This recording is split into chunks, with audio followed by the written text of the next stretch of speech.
Sejak saya masih sangat muda, saya mulai merasa berbeda. Saya tidak yakin dengan diri saya sendiri.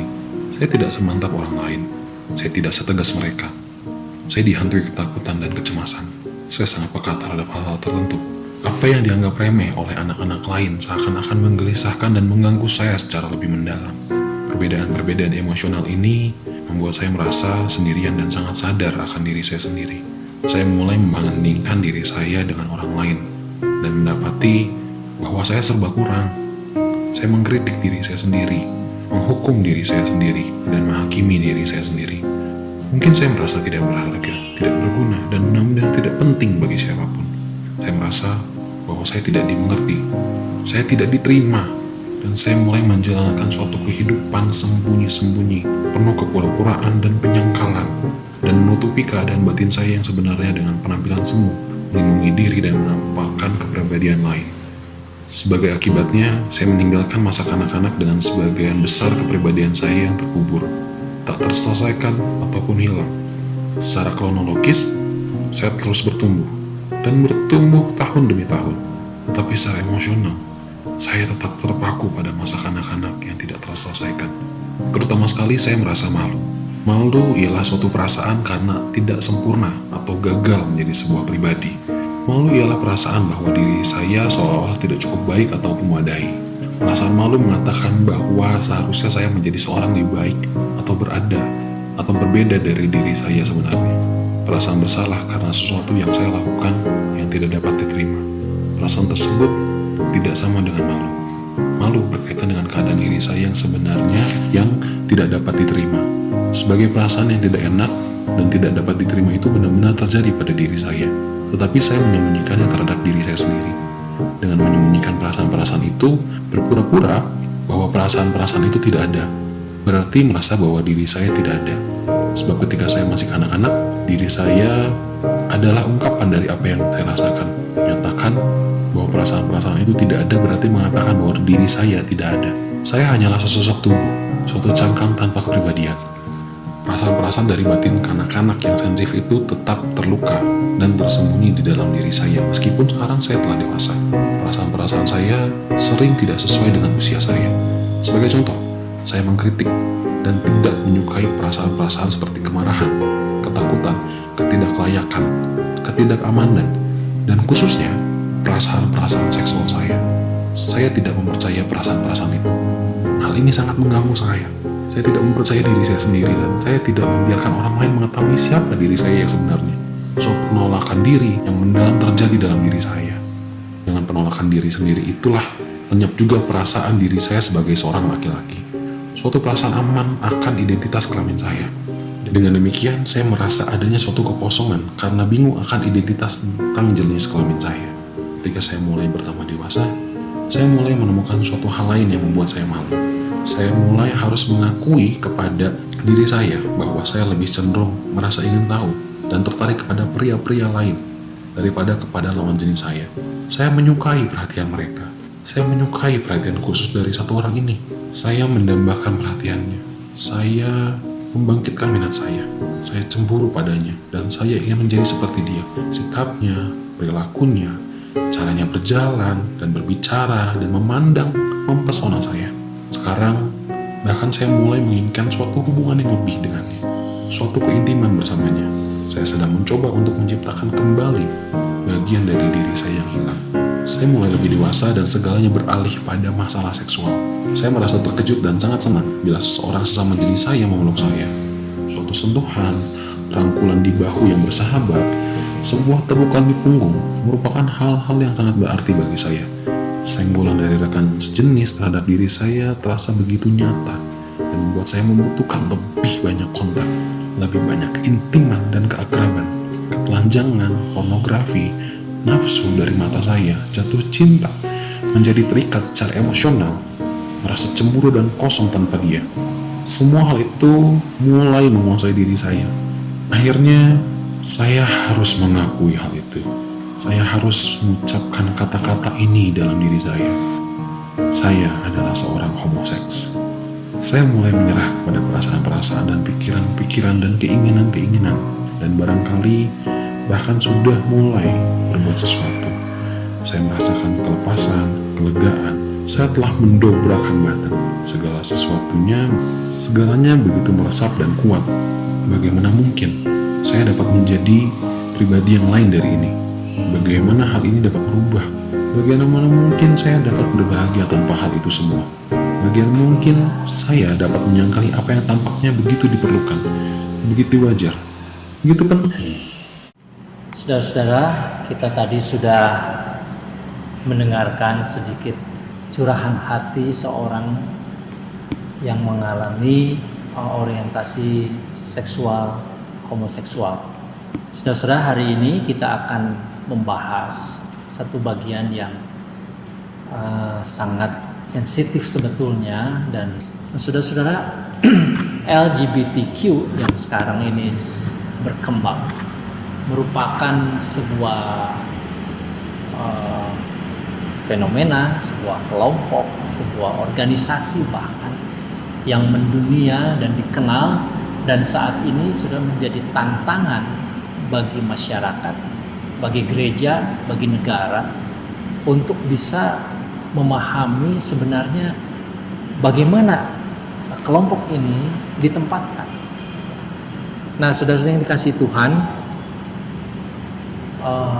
saya sengaja memulai sebuah prolog tadi ya dengan sebuah kisah curhatan hati dari satu orang yang pernah mengalami kehidupan yang penuh dengan pergumulan, dan saya harap curhatan tadi itu bisa memberikan kepada kita sebuah perasaan simpati, bahkan empati, saudara, bahwa apa yang dialami oleh orang-orang yang termasuk LGBT ini atau LGBTQ nanti, saudara-saudara, itu bukanlah sekedar pengalaman yang ringan, yang biasa.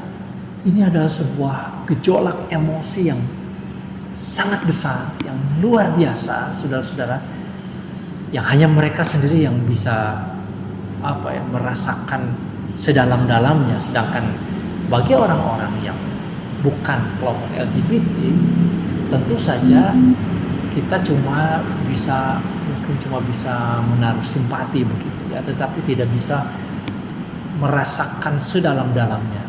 Nah, saudara, karena itu kita perlu hati-hati di dalam menilai. Saya tidak suka, saudara, dengan orang-orang yang dikit-dikit menuduh orang lain berdosa begitu ya. Tuhan Yesus pun tidak melakukan hal itu untuk orang-orang yang memang bergumul di dalam dosa. Perempuan berzina ya, ada wanita Samaria misalkan dalam Alkitab. Meskipun mereka tentu melakukan dosa, tetapi tidak dihakimi sedemikian. Karena itu saudara, kita jangan jatuh di dalam penghakiman. Nah, saudara, bagaimana kita menggambarkan suasana hati, perasaan, dan gejolak emosi dari kelompok LGBT ini? Ya, sebetulnya mungkin agak berbeda ya antara kelompok homoseksual, kemudian lesbian, dan juga transgender. Barangkali ada variasi, tetapi pada umumnya ini berkaitan dengan masalah emosi, saudara-saudara. Jangan kita menganalogikan atau menyamakan ya perilaku LGBT ini atau gaya hidup dan juga pengalaman LGBT ini dengan kecacatan fisik. Ini ada hal yang berbeda. Saudara-saudara, kalau orang cacat, mohon maaf, ada kekurangan secara fisik, misalnya saja orang tunanetra, saudara, ya, tidak bisa melihat, matanya tunanetra, buta, tidak bisa melihat, lalu kemudian dia terbatas sekali di dalam melakukan aktivitas. Tetapi saudara kita yang tunanetra, kalau dia melakukan apa yang secara umum merupakan kebutuhan orang-orang yang biasa, yang normal, maka sebenarnya tunanetranya itu menjadi tidak berarti. Mereka bisa menikah, bisa mencari nafkah misalkan, bisa melakukan aktivitas-aktivitas umum yang perlu bagi dia. Maka apa artinya tunanetra itu? Sebetulnya itu hanya kekurangan fisik yang nampak, tetapi di dalam fungsi tidak ada bedanya, saudara. Nah, saudara yang dikasih Tuhan, homoseksual, lesbian, transgender itu tidak demikian. Saya mempunyai keyakinan saudara-saudara bahwa LGBT itu bukan semacam kecacatan sehingga mereka bisa mengatakan kalau saya bertindak atau saya bisa memenuhi kehidupan saya, kalau saya bisa melakukan tugas dan kewajiban saya kepada negara, kalau saya tidak mengganggu orang lain, kalau saya mempunyai kehidupan saya sendiri, maka kenapa dipersoalkan? Nah, sudah kadangkala banyak orang secara tidak menyadari, saudara, menganggap bahwa LGBT itu mirip kecacatan fisik, padahal berbeda. Saudara. Memang kaum LGBT ini bukanlah orang-orang yang cacat secara fisik, ya. Sehingga kalau mereka bisa memenuhi kebutuhannya tidak menjadi persoalan. Bukan demikian isunya, saudara. Tidak begitu, ya.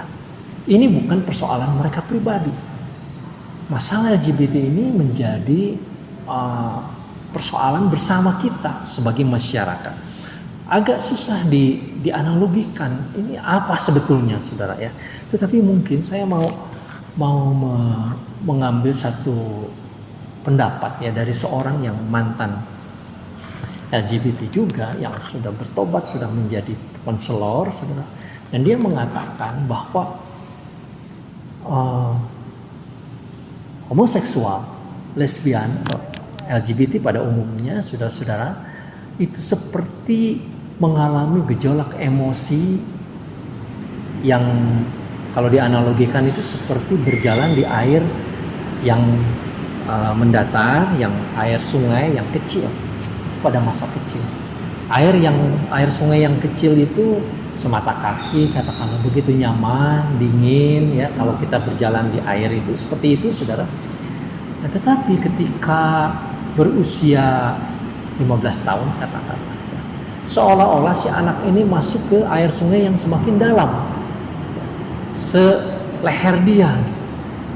Maka gejolaknya ini bukan lagi air yang dingin, tetapi ini begitu berbahaya, begitu besar kekuatannya, tenaganya.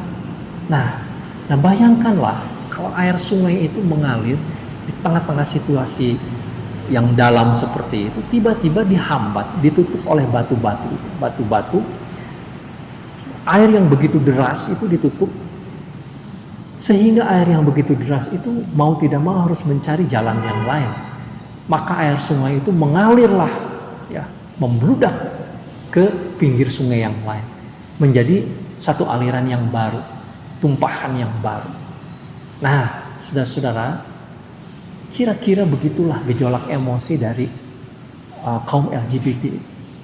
Waktu kecil mungkin tidak terasa menjadi sebuah masalah, tapi makin besar ketika mulai remaja itu seperti ada hambatan sehingga mereka harus menyimpang, mengambil jalur yang baru. Dan kalau ini tidak diselesaikan aliran ini, maka ini akan terus menyimpang semakin jauh. Dan itulah yang terjadi. Saya rasa analogi ini cukup tepat ya untuk menggambarkan kondisi LGBT. Nah, saudara, saya tidak akan membahas tentang sejarah dan bagaimana LGBT, tentu saja.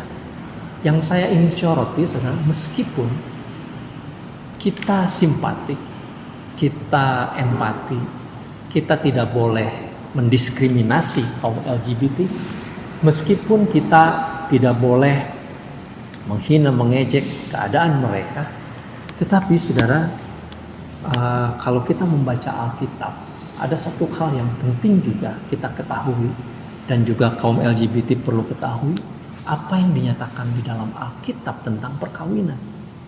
Sebab saudara-saudara, sejujurnya, terus terang saja, kehidupan LGBT ini bertentangan dengan kehidupan perkawinan yang Tuhan Allah sudah tetapkan di dalam Alkitab, yang menjadi lembaga perkawinan yang suci yang ada di dalam dunia ini, yang kemudian juga secara formal diakui oleh negara dan oleh gereja. Jadi saudara-saudara, suka atau tidak, faktanya demikian. Kehidupan LGBT ini justru bertentangan dengan prinsip perkawinan dalam Alkitab. Nah, dan itulah saudara-saudara yang saya kira menjadi isu yang sangat besar. Ya. Memang kemudian isu ini dibesar-besarkan kepada arah yang begitu liar, yang tidak terkendali pada masalah politik, masalah kriminal, masalah sosial, yang lain-lain, saudara-saudara. Jadi besar. Tetapi pada kesempatan ini saya hanya membahas saja bahwa saya mempunyai keyakinan LGBT ini adalah pola hidup, bentuk kehidupan yang melawan ketetapan Allah tentang perkawinan suci. Dan itu yang menjadi masalah di dalam Alkitab. Nah, karena itu saudara-saudara, kita perlu menilai secara bijak apa yang dikatakan Alkitab sebetulnya tentang LGBT, tentang perilaku homoseksual. Apakah ada ya, Alkitab menyampaikan sesuatu supaya saudara-saudara kita menjadi jelas. Nah, jadi saudara-saudara, kita akan mencoba memeriksa beberapa bagian Alkitab yang menyoroti atau dianggap sebagai bagian yang menjadi isu dari LGBT. Tentu saja yang pertama saudara secara tidak langsung adalah teks dari kitab Kejadian pasal 2 ayat 23 dan 24 yang sangat jelas, dan juga di bagian yang lain misalnya Kejadian 1 ayat 27 yang menyatakan bahwa Tuhan menciptakan laki-laki dan perempuan. Jadi sangat jelas.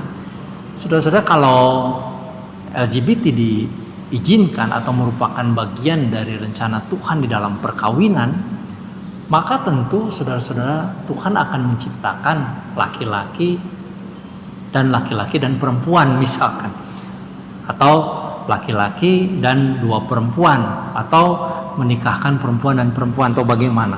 Tetapi kan tidak ada pernyataan itu.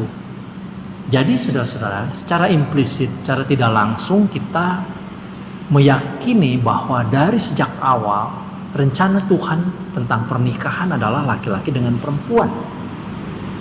Itu sudah pasti demikian, saudara-saudara, karena organ tubuh laki-laki dengan organ tubuh perempuan lah yang memungkinkan mereka kemudian bisa melahirkan keturunan. Jadi saudara-saudara, itu hal yang pertama yang bisa kita lihat apa yang dikatakan di dalam Alkitab, dan itu dikonfirmasi prinsip ini di dalam Perjanjian Baru beberapa kali, beberapa ayat menyatakan hal tersebut. Kalau kita meyakini bahwa Tuhan adalah Tuhan Allah yang sempurna di dalam pikirannya, di dalam kehendaknya, di dalam kesuciannya, sempurna di dalam segala sesuatunya, maka ketika Dia menciptakan laki-laki dan perempuan, tentu itu di dalam hikmatnya, di dalam pertimbangannya sudah demikian. Kalau ada yang lain, saudara, tentu itu bukan di dalam rencana Tuhan. Dan apapun yang bukan di dalam rencana Tuhan adalah bukan sesuatu yang baik. Ya, jadi kita bisa mengerti hal itu. Nah, kemudian saudara-saudara, ada bagian Alkitab yang sangat banyak orang menganggap ini adalah kaitan dengan homoseksual, yaitu di dalam kisah Sodom, orang-orang Sodom di Kejadian 19 ayat 1 dan 13, dan juga apa yang terjadi dengan cerita yang mirip di Gibea di Hakim-Hakim pasal 19. Nah, saudara, dua bagian ini menceritakan tentang masyarakat, satu kelompok masyarakat yang hidupnya sedemikian rupa sehingga ada satu ketika Alkitab mencatat, misalkan kisah Sodom, ya, ketika dua malaikat Tuhan datang dan tentu rupanya seperti laki-laki, lalu kemudian laki-laki di Sodom itu datang lalu kemudian menginginkan mereka. Ya. Nah, kata bawalah mereka keluar kepada kami supaya kami pakai mereka, saudara. Misalkan kata pakai yang digunakan di situ ini dikonotasikan saudara sebagai bentuk homoseksual. Bahwa mereka akan memperkosa kedua malaikat ini yang mereka pikir itu laki-laki. Hal yang terjadi dengan Hakim-Hakim 19 juga ada kemiripan hal tersebut. Nah, saudara-saudara, kaum LGBT yang menolak teks ini sebagai teks yang mengungkapkan tentang homoseksual, mereka mengatakan bahwa kata pakai di situ itu bukan atau tidak berkonotasi seksual, ya, tetapi lebih, kalau saudara perhatikan di dalam bahasa Inggris itu menggunakan kata know, artinya mengenal. Jadi mereka itu ingin mengenal lebih jauh katanya. Saudara-saudara, begitu juga yang terjadi di Gibea pada waktu itu. Nah, apa sebetulnya yang terjadi di kota Sodom sehingga Tuhan begitu marah lalu menghancurkan kota Sodom dengan api dan belerang? Saudara-saudara, saya mempunyai keyakinan dari berbagai tafsir juga, tidak mungkin saudara-saudara kata yada atau kata pakai itu hanya sekedar mengenal, semacam adat istiadat. Ini kedua malaikat ini tidak tahu adat, datang lalu kemudian melanggar adat gitu ya.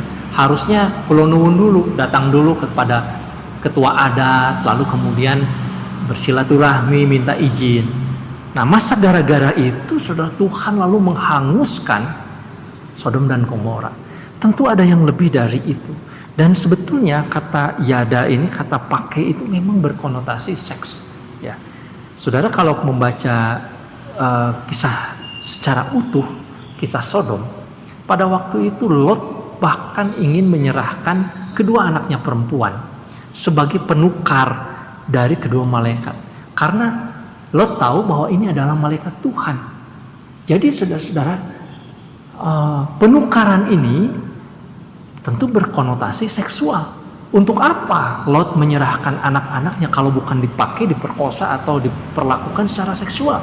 Kalau bukan untuk itu, berarti masyarakat di Sodom itu memang secara seksual saudara mengalami penyimpangan. Terjadi percobaan perkosaan, terjadi ya katakanlah penetrasi ya laki-laki kepada laki-laki seperti itu. Itulah yang menjadi perbuatan yang dilakukan di kota Sodom. Dan di Gebea pun demikian, saudara-saudara. Itu yang menjadi keyakinan saya, sehingga memang apa yang terjadi di kota Sodom itu adalah perilaku homoseksual. Nah, saudara, yang menarik adalah temuan-temuan arkeologi pada saat ini tentang kota Sodom sudah semakin lengkap. Nah, ini saudara nanti bisa meneliti di dalam buku-buku yang membahas tentang hal itu, ya. Itu lebih mengarahkan kepada perilaku homoseksual yang ada di kota Sodom. Nah, yang kedua, saudara-saudara, yang perlu dicatat itu di dalam Imamat 18 ayat 22. Pada bagian ini sudah dengan sangat jelas itu dikatakan bahwa Tuhan tidak berkenan, bahkan menjadi sebuah kejijikan, ya. Janganlah engkau tidur dengan laki-laki secara orang bersetubuh dengan perempuan, karena itu adalah kekejian. Jadi bahkan dalam ayat Imamat 20 ayat 13, laki-laki tidur dengan laki-laki secara bersetubuh, maka ini adalah sebuah kekejian bagi Tuhan. Walaupun ini saudara konteksnya adalah dalam ibadah ritual orang-orang penyembah berhala, ya.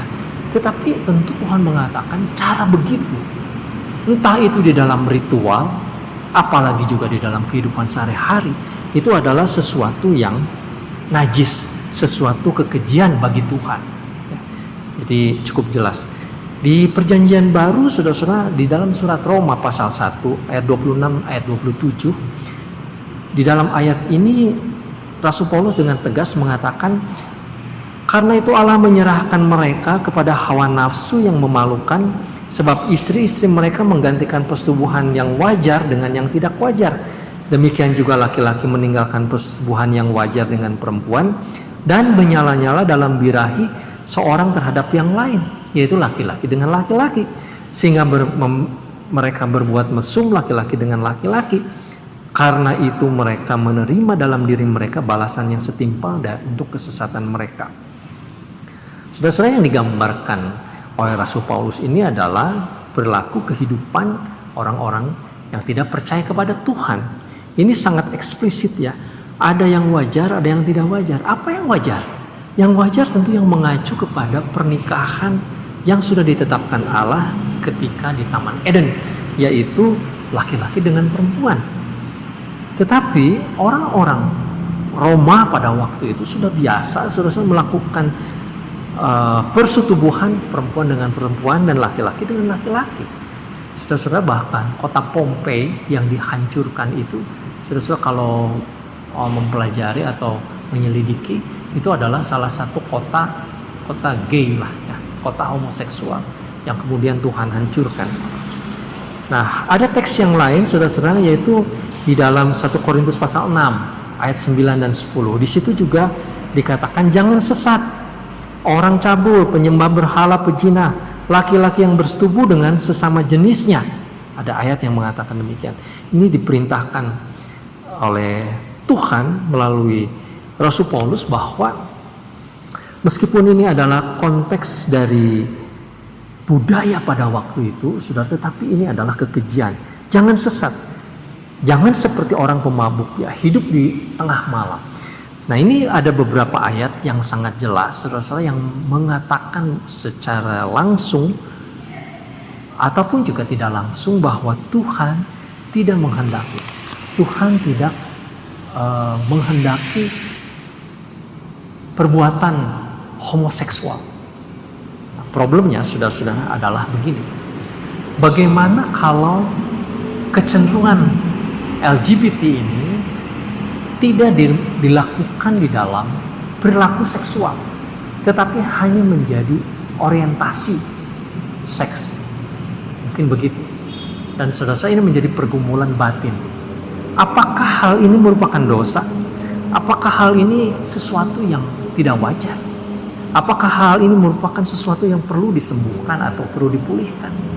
Nah, saudara, tentu saja yang wajar, Alkitab tadi mengatakan, kalau muncul birahi, muncul keinginan seksual, itu adalah laki-laki kepada perempuan dan perempuan kepada laki-laki. Sebelum jatuh dalam dosa, sudah ditetapkan demikian. Sesudah jatuh di dalam dosa, di Kejadian pasal 3 nanti kita bahas. Ketika Tuhan berbicara kepada Hawa, Tuhan mengatakan bahwa engkau akan birahi kepada suamimu. Itu sangat jelas. Jadi saudara, kalaupun itu adalah baru semacam orientasi, tidak di dalam perbuatan perilaku seksual, homoseks atau lesbian seperti itu, maka itu pun sudah perlu dipulihkan, itu pun perlu diselesaikan. Dan saudara-saudara, puji Tuhan, di dalam Tuhan saya ingin mengatakan selalu ada pengharapan. Di dalam Tuhan selalu ada pemulihan. Di dalam Tuhan ada kuasa untuk mengubahkan. Ada banyak ayat Alkitab yang menunjukkan, saudara-saudara, bahwa sangat jelas kalau kita menyerahkan diri kepada Tuhan, maka mereka-mereka yang mempunyai orientasi seksual yang tadi, karena banyak hal ya. Kalau tadi di awal saya menceritakan tentang batu-batu itu yang kemudian menggiring air sehingga mengambil jalur yang lain, mungkin batu-batu itu barangkali pendidikan yang salah, perilaku ayah yang terlalu kejam misalkan, lingkungan yang feminin, sebutlah demikian saudara, atau kebingungan identitas seks di dalam keluarga. Apalagi kalau kita melihat dan berada di lingkungan yang LGBT, misalkan ada seorang anak, tentu dia akan bingung identitasnya. Nah, saudara, kalau hal itu terjadi, tetapi Tuhan mempunyai kuasa untuk mengatasinya. Kita percaya Tuhan Yesus yang mati disalibkan, kalau kita datang kepada Dia lalu meminta pengampunan dosa, kita datang untuk mengalami pemulihan dan anugerah Tuhan. Meskipun tentu perubahan orientasi ini tidak mudah, sama seperti air yang sudah mengalir terlalu jauh, untuk dialirkan lagi ke jalur yang benar, saudara, yang sesuai, tentu butuh waktu, tetapi pasti bisa. Bukankah Roh Kudus yang dicurahkan kepada orang-orang percaya akan melindungi? Saudara bisa membaca di surat Galatia pasal 5, pasal yang ke-6, bahwa orang yang hidup di dalam Roh tidak lagi mengikuti keinginan daging. Orang yang taat kepada pimpinan Roh tidak akan mengikuti keinginan daging. Ada banyak ayat yang lain, saudara, nanti saya akan sampaikan, yang menunjukkan kalau kita datang kepada Tuhan selalu ada pengharapan. Nah, jadi saudara yang dikasih Tuhan, Alkitab tidak membenarkan orientasi seksual dan perilaku seksual, perilaku homoseksual ataupun orientasi homoseksual LGBT. Tetapi Alkitab bukan saja mengatakan jangan dan dilarang sesuatu yang salah, tetapi juga menyatakan pengharapan bagi mereka yang mengalami disorientasi ini. Ada pemulihan, ada perbaikan, ya, bisa kembali. Dan saya, saudara-saudara, sudah menyaksikan begitu banyak orang yang mengalami pemulihan. Ya, bisa saja tokoh-tokoh LGBT mengatakan ini palsu. Ya. Tetapi saya juga boleh bertanya, bagaimana mereka bisa tahu kalau ini palsu? Apa yang memastikan? Sementara kalau kita mengatakan apakah LGBT itu juga asli, sama saja, saudara. Jadi kita percaya bahwa Tuhan sanggup untuk memulihkan kembali ke Taman Eden, memulai sebuah kehidupan pernikahan yang kudus. Ya. Kiranya Tuhan memberkati kita sekalian. Mari kita berdoa. Bapa di surga, tolong kami supaya kami semakin lebih mengerti apa yang Tuhan inginkan ketika kami menjalani kehidupan pernikahan, menjalani kehidupan seksual, yaitu kehidupan seksual di dalam pernikahan yang benar, yang suci, yang kudus antara laki-laki dengan perempuan. Tolong kami, khususnya kalau ada di antara saudara-saudara kami yang mengikuti siaran ini yang mengalami disorientasi seksual, kiranya anugerah Tuhan dicurahkan sehingga terjadi pemulihan. Terpujilah nama-Mu Bapa, dalam nama Tuhan Yesus kami berdoa. Amin. Tuhan memberkati, sampai berjumpa.